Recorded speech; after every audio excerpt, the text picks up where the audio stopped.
Hey everyone, my name is Brian, and this is normally Chords on the Couch, but I guess today it's conversation in front of the couch. Something I hear a lot in conversations and see a lot online is adult guitar players feeling like they're too old to do this.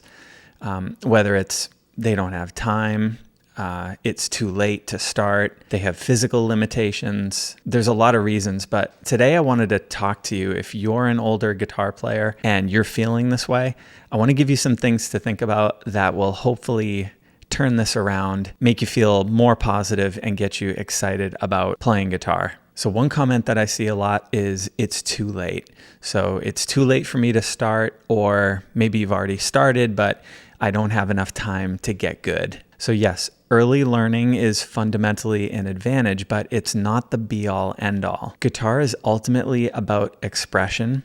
So just for a second, let's look at your life metrics. You've got lived experience, you've got listening hours, language sophistication, emotional depth, patience, maturity, wisdom, lessons, memories, and all of that goes into whatever music you're going to make. In fact, here's an article about a woman that started learning guitar at 40, and at 80, she won an award for the first album she ever wrote. I just think it's important to lean into the fact that you've lived more, so you've built up all this equity.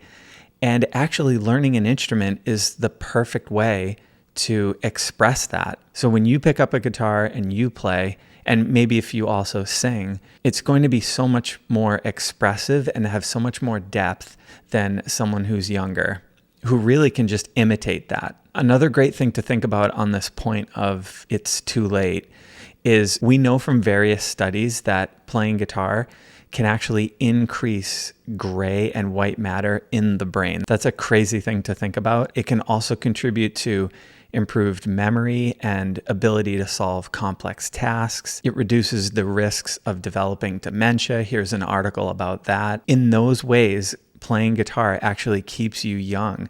So if you're worried about not having enough time, learn guitar and buy yourself more. Here's another one that holds adult guitar players back. Youth has all the advantages. Hard disagree on that one. Let me give you a few reasons why I'm saying that. So number one, you are more self-motivated. Remember this saying, kids learn because they have to. You learn because you want to. I've had tons of kid and adult students over the years, and adult students show up to the lessons more consistently.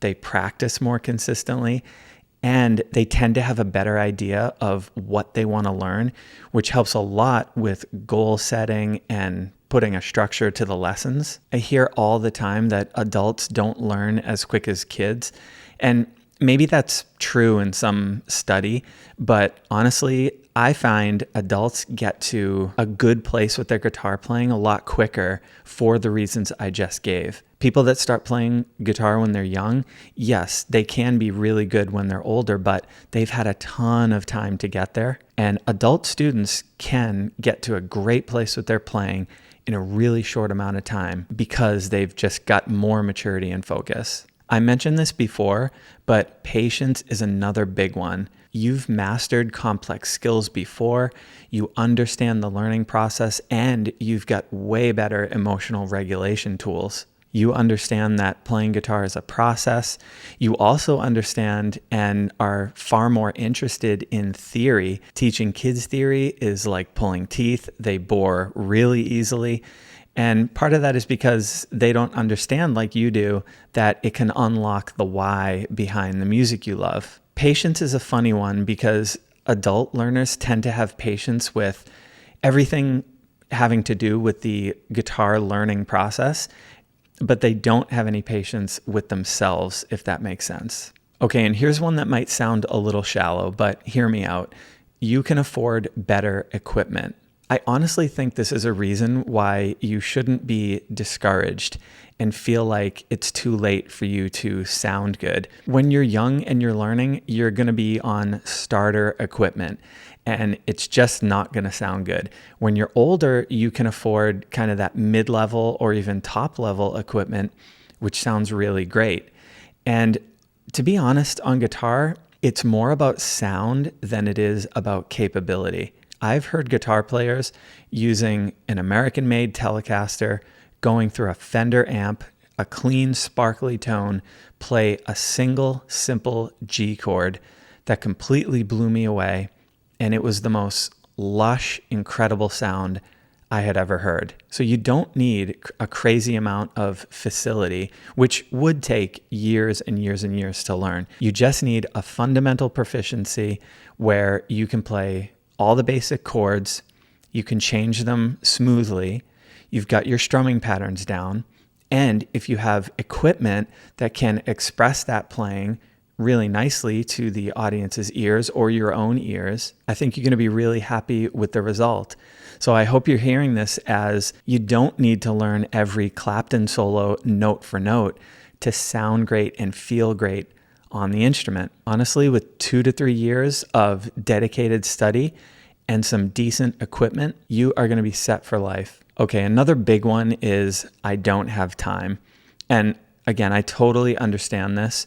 We're adults and we have to think about things that kids just don't have to. We've got a ton of responsibilities. In a lot of examples, even if you do have extra time to play guitar, your energy has been sapped by things that happen throughout the day. Let me try to turn this one into a positive for you with a quote. 10-minute practice sessions are better than one 100-minute practice session. If you only have 10 minutes a day to practice and that stresses you out and makes you feel like you'll never achieve your goal, I want you to know it is absolutely enough. Let's say you're working on a chord progression like a D to an A to a G, and you're trying to get used to the, where your fingers need to switch and what strings to strum and all that stuff. And you sit down for one day and you practice 100 minutes. So here's what's going to happen. That's a long time, and your fingertips are going to hurt, and the muscles in your fingers are probably going to be a little bit sore, and your wrist might be stiff.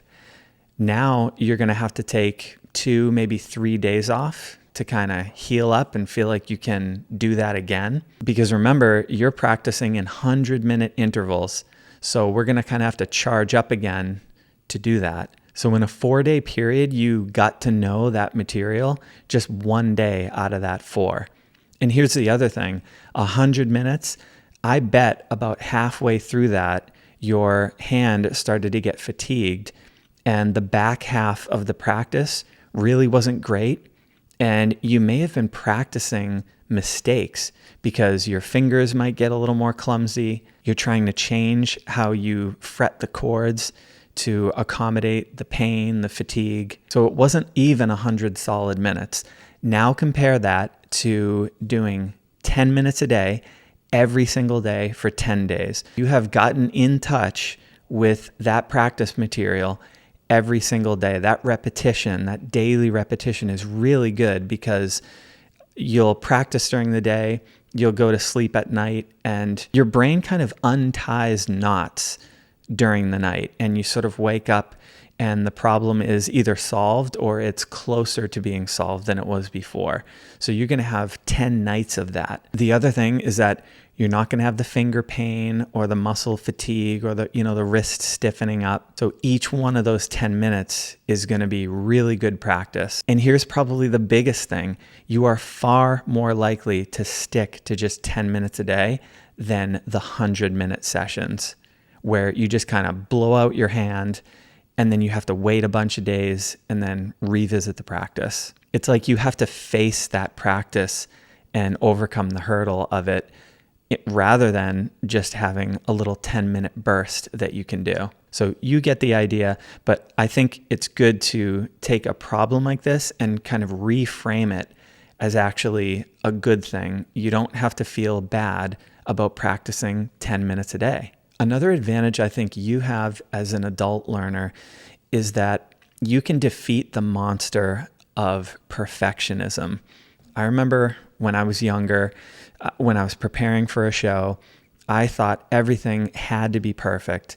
And I took on so much stress leading up to a show, during all the practices, and then, of course, during the show itself.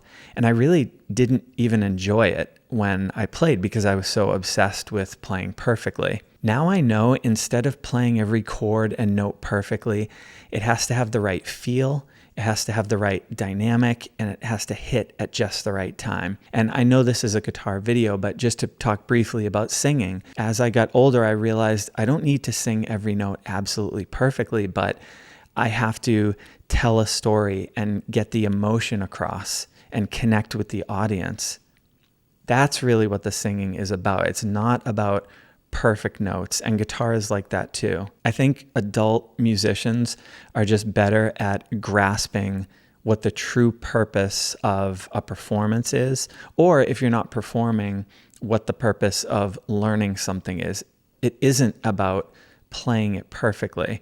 It's about connecting, whether it's to an audience or on a deeper level to the song that you love or the artist that you've followed throughout the decades. You're better at synthesizing the bigger picture and thinking about that. The next one I hear and see a lot is I have physical limitations. So you feel like that's going to hold you back and you'll never become the guitar player that you want to be.